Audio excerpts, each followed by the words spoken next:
porque nenhum outro povo conseguiu imitar o exército romano, mesmo sendo ele uma das forças militares mais vitoriosas da história. Durante quase um milênio, as legiões de Roma dominaram os campos de batalha em 3 continentes, acumulando um recorde impressionante de triunfos. Sua superioridade não surgiu por acaso, mas sim de uma combinação única. Seleção rigorosa de recrutas, treinamento exaustivo semelhante ao das tropas de elite modernas e uma organização tática que garantia poderio e adaptabilidade em qualquer terreno ou situação. O exército romano não era apenas eficiente, era uma verdadeira máquina de guerra aperfeiçoada ao longo dos séculos. Um dos segredos desse sucesso estava em seu sistema de recompensas e punições, que funcionava como um motor de motivação e disciplina.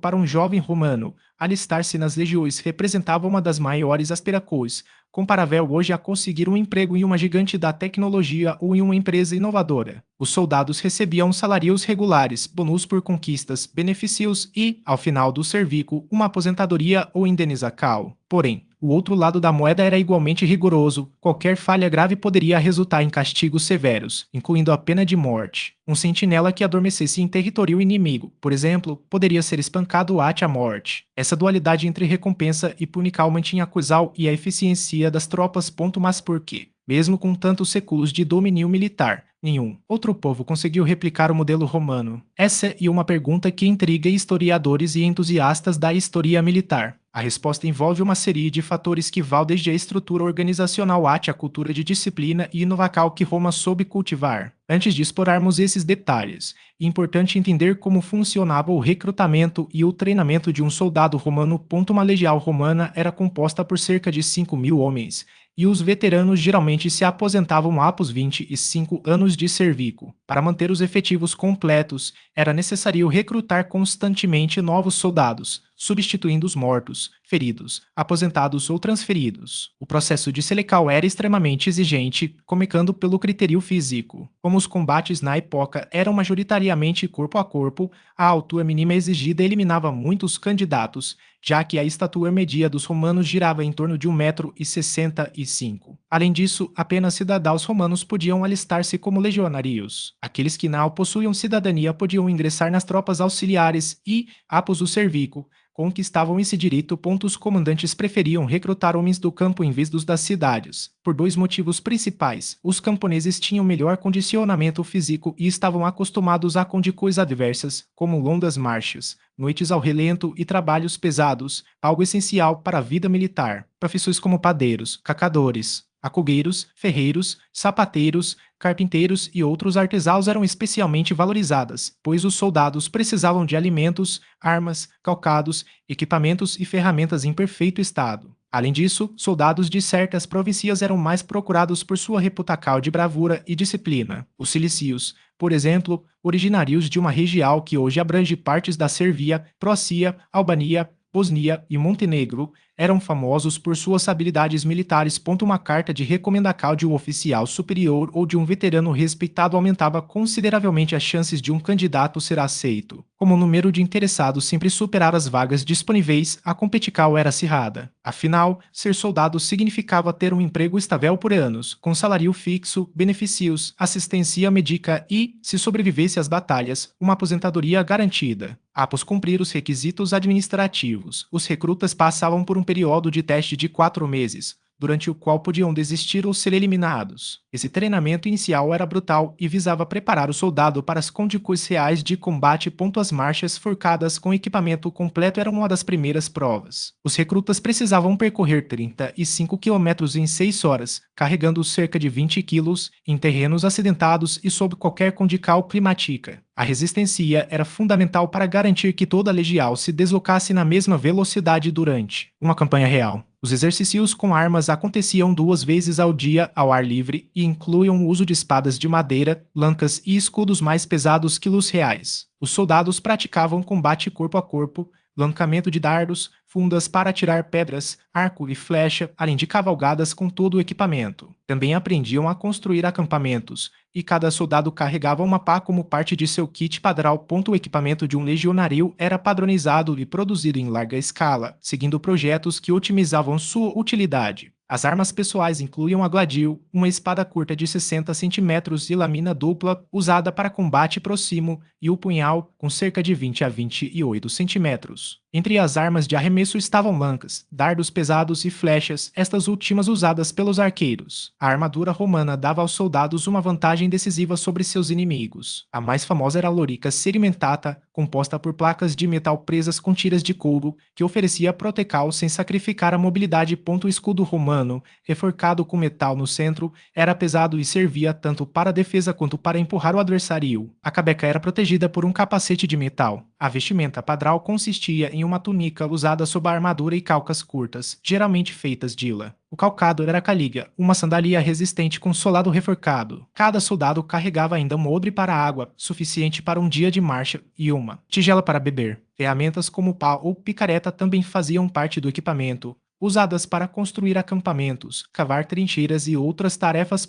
Além do armamento pessoal, as legiões contavam com equipamentos auxiliares, como catapultas, usadas em cercos para lançar pedras e flechas sobre as cidades inimigas. A organização interna do exército romano era outro ponto forte. Uma legião típica tinha cerca de 4.800 soldados de infantaria e 120 cavaleiros. A infantaria era dividida em 10 coortes, cada uma com 480 homens, e cada coorte se subdividia em 6 centurias, compostas por 80 soldados. A unidade básica da legião era a centuria, comandada por um centurial. Existiam centuriões de diferentes patentes, sendo o mais importante o primus pilus, que ocupava uma posição de destaque na hierarquia militar com as tropas de outras civilizações. Seu sustento, equipamento e treinamento eram garantidos pelo Estado, permitindo que se concentrassem exclusivamente em aperfeiçoar suas habilidades militares. Além disso, a estrutura hierárquica rígida, mas meritocrática, assegurava que os melhores soldados ascendessem a posições de comando, enquanto os menos capazes eram rapidamente identificados e corrigidos, ou punidos, quando necessário.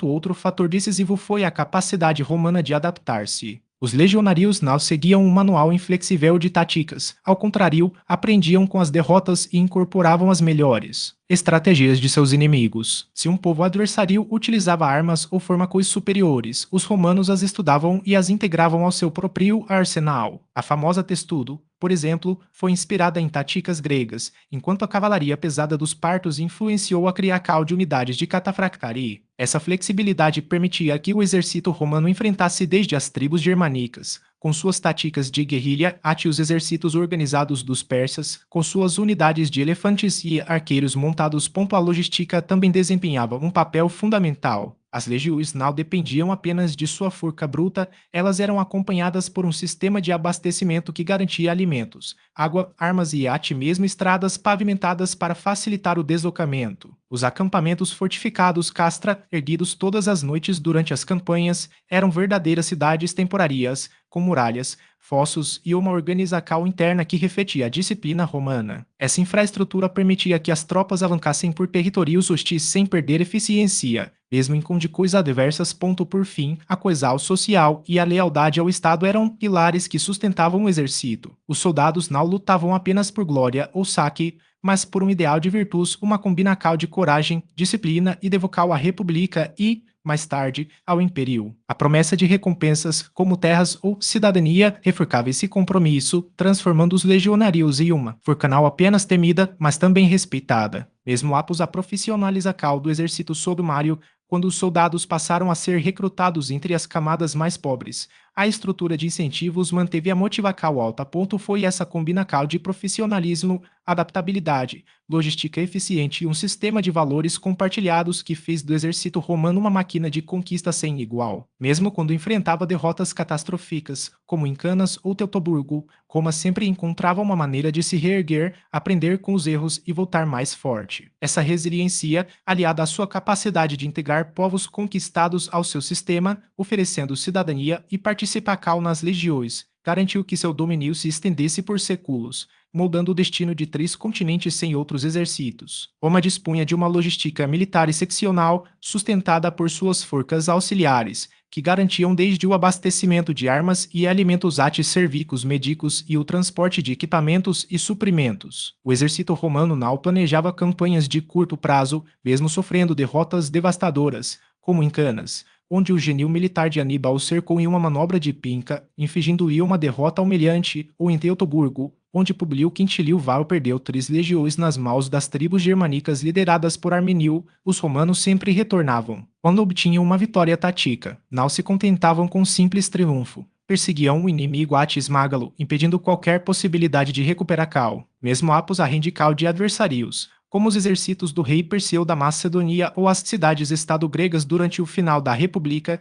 Roma continuava pressionando seus rivais para assegurar seus objetivos estratégicos. Pio venceu os romanos 2 vezes e, em certo momento, chegou a acreditar que os submeteria, mas Roma voltou e venceu a guerra. A persistência romana na busca pela vitória estava enraizada na forma como a sociedade romana encarava a guerra. Para os romanos, o conflito não era apenas uma questão de honra ou sobrevivência, mas um negócio, tanto legal quanto ilegal. Os comandantes das legiões enriqueciam oficialmente com sua parcela do butim, além do que desviavam por meios menos transparentes. Os soldados recebiam soldos, indenizações em terras e dinheiro, além do que conseguiam por meio de saques. Como em qualquer sistema de distribuição, quanto mais alto o posto na hierarquia, maior a fatia do espolio. Quanto mais rico o território a ser conquistado, maior o incentivo para alcançar a vitória. Para os romanos, portanto, tratava-se de vencer a qualquer custo com uma determinação inabalável. O sucesso ou fracasso de um general ou político não se media pela vitória ou derrota em uma batalha isolada, mas pelo resultado final de uma campanha. Uma derrota prolongada abalava o prestígio do império e, por isso, não era mau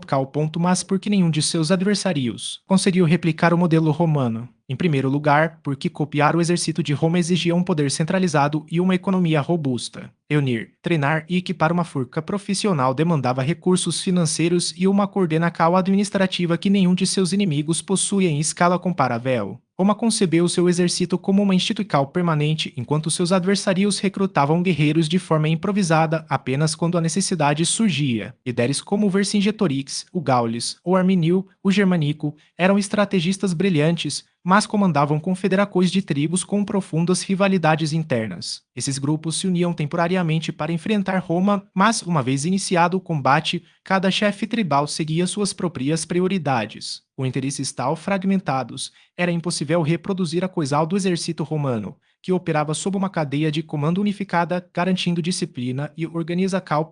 Após a queda do Império Romano do Ocidente, a Europa mergulhou na Idade Média e no feudalismo, dividindo-se em uma miríade de reinos e senhorios. Nenhum desses centros de poder era grande o suficiente para sustentar um exército profissional nos moldes romanos. Além disso, os senhores feudais tinham como prioridade explorar economicamente seus vassalos. Transformá-los em soldados profissionais seria um risco para seus próprios interesses. Por essas razões, foram necessários séculos até que a Europa conseguisse reconstruir uma força militar com características semelhantes. O exército romano foi uma das máquinas de guerra mais letais da história, graças ao poderio econômico de Roma, a sua unidade política duradoura e a forma como estruturou suas forças armadas, com comando centralizado, organização rigorosa, procedimentos padronizados e um sistema eficiente de recompensas e punições. Foi o primeiro a reunir as características que hoje associamos aos exércitos modernos, tornando-se um modelo para o mundo. Se este conteúdo foi útil para você, compartilhe suas reflexões nos comentários. Curta, salve e envie para amigos e familiares que também se interessam por história. Se está chegando agora ao canal, não deixe de se inscrever e ativar as notificações para não perder nossos próximos vídeos. Siga-nos também nas redes sociais, cujos links estão na descrição. Lembre-se, um povo que desconhece sua história está condenado a repeti-la.